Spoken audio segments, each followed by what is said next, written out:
Alright, first, here's the history I could find. Bagman was created by a French company, Valadon Automation, in 1982. They were an industrial engineering company that worked on things like automation for concrete plants.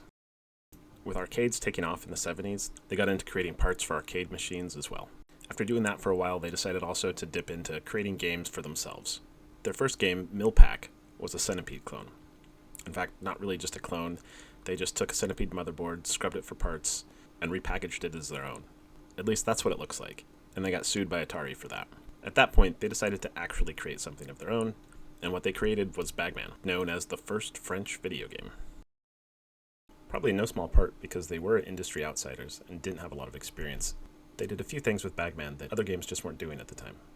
It was a platformer like Donkey Kong, but instead of having just one static screen, there were multiple screens per level. The enemies aren't just following a set pattern, but they're actually programmed to search for the player and find you if they can hear you or if you're in their line of sight.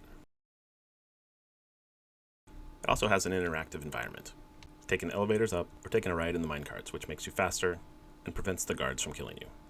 Even the cabinet itself was totally different than anything else out there, presenting the how-to-play instructions in a comic strip form. Valadon Automation would only make a handful of games between 1982 and 1985, then disappear completely from the industry after the video game crash in the early 80s. Okay, so what is it? Well, in this game you're the Bagman, this cartoonish guy wearing prison stripes. Based on the comic strip on the cabinet, it appears he's doing hard labor in a gold mine. The goal is to collect all the money bags and escape. You do this by placing the money bags in the wheelbarrow at the top of the screen. Simple enough. Well, you move pretty slowly, you can't jump, and the two guards are always searching for you. Not to mention, you also have to watch for the minecarts or the elevators, which will also kill you. Oh yeah, and if you fall, you'll die too. Still, the concept's pretty simple. If you go look to see what people are saying about Bagman, you'll find that people either really love this game or they really hate it. Either way, most of them probably haven't even beaten the first level. So why is this game so hard anyway? It really doesn't seem like it should be, does it? Bagman doesn't get you with insane speeds or by throwing a ton of enemies on the screen like other arcade games did. Instead, it's more of a strategy game that makes you focus your attention on multiple areas at once. And while your mind is juggling all of it, the game forces you to make quick decisions, or die trying. First, the guards. These guards have their own AI.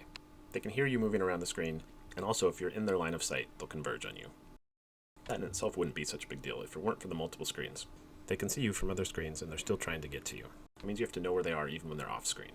And you can, it's just that it's something you always have to be thinking about. The next thing you have to worry about is the timer. If it wasn't for the timer, this game actually wouldn't be that hard.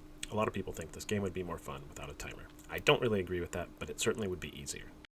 The little area that says bonus, that's not a bonus. Bonus makes it sound exciting and helpful. Really, it's a death clock, counting down by 100 every second. Whatever number the bonus is on, you get that amount of points when you drop a money bag in your cart. But if it reaches 0, you die. When you put a money bag in the cart, it resets to 4,000, so you have 40 seconds before you have to put another money bag in the cart. It doesn't matter if you can stay hidden from the guards if you can't get back to the money cart every 40 seconds. You also have to pay attention to how fast you can move.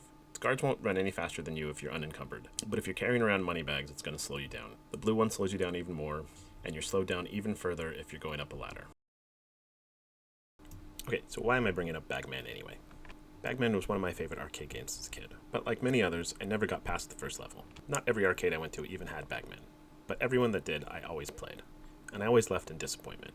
It was the kind of game that had me begging my parents for quarters, only to be crawling back a few minutes more, begging for even more quarters, until I was quarterless and alone, sleeping on the streets and willing to do anything for just one more quarter to put into the Bagman machine. And yet, I never even beat the first level. So this is on my gaming bucket list, and today I'm going to do it. If I was really going to knock this off my bucket list, first I was going to have to train.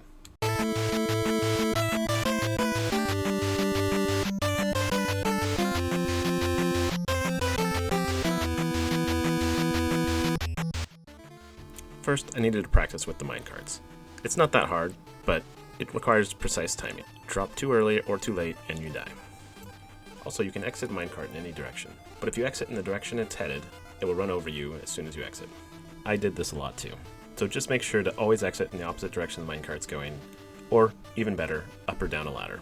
Avoiding minecarts is critical, and using them to get around is super helpful since it makes you invincible and allows you to go much faster even when you're carrying money bags. Next up was practicing knocking the guards down the ladders. You can knock the guards down the ladders by blocking their path with the wheelbarrow or with a pickaxe, but the placement of this is kind of picky. I lost too many lives thinking I had a ladder blocked, only to have one of these guys get through and kill me anyway.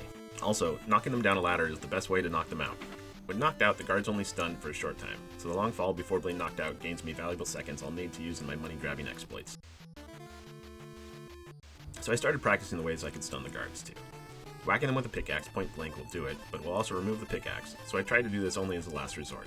In most situations, it's just best to pick up the pickaxe and make the guard run in the other direction anyway, which they will do even to the point of running off a cliff. Now that I had those mechanics down, I had to figure out how to make the guards go where I wanted them to.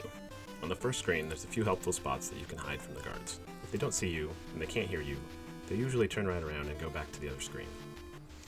On the third screen, it's a little more tricky, but you can very much control the way the guards move in the elevators. You want to stay above them when they're in the bottom 3 elevator positions, and you want to stay below the top of the long elevator when in the top 2 positions. If you do that, they won't ever exit the elevator. If they're quick enough, you can get most of the bags on this screen without them ever leaving. While the middle screen's a little more tricky for staying hidden, you can exploit their state reset upon entering and leaving screens. If I want to make a guard turn around, I just exit the screen and come right back. The guard's behavior will reset, and most times he'll go in the opposite direction. This also causes any guards on or near elevators to fall in and become stunned.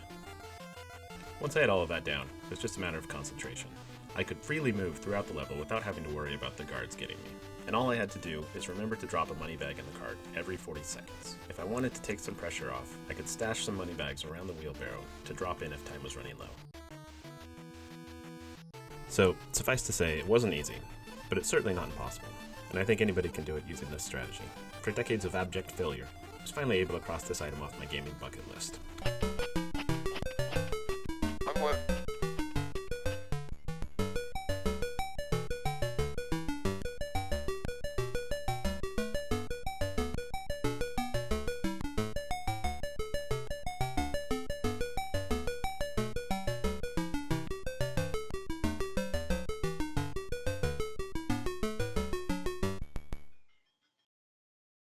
Apparently, I'm not the only person with Bagman on the brain for decades. There's been a couple Bagman remakes released just this year. First, JOTD created a remake for Windows, Nintendo DS, and Amiga. This one includes a panoramic view with the whole map visible for play rather than just a single screen. It also includes different difficulty levels that you can switch to if it's too hard, or too easy. When I played it, it seemed like the hard level was the one that had AI that was closest to the arcade version. This is fun to play on its own. It also might be a good way to practice, since you can see where all the guards are rather than have to guess where they are off screen. Aside from that, it just looks nice and is really fun. Next, LC Games created one called Bagman Comes Back. This one's made up of 8 brand new stages, and instead of one split screen into 3 sections, the screen scrolls with the Bagman at the edges. This game also has options you can change. You can change the number of lives, you can change difficulty levels, and you can even change the number of guards. I'd highly recommend both of these games to any Bagman fan, or just any fan of classic arcade games. I'll put links to these in the episode description. Okay, how about anyone else? Any other Bagman strategies to share? Anything I missed? Anything I could do better? Any items on your gaming bucket list you want to share? If you have any thoughts or questions, feel free to email us at canonicodechannel@gmail.com. Thanks for watching my little side quest.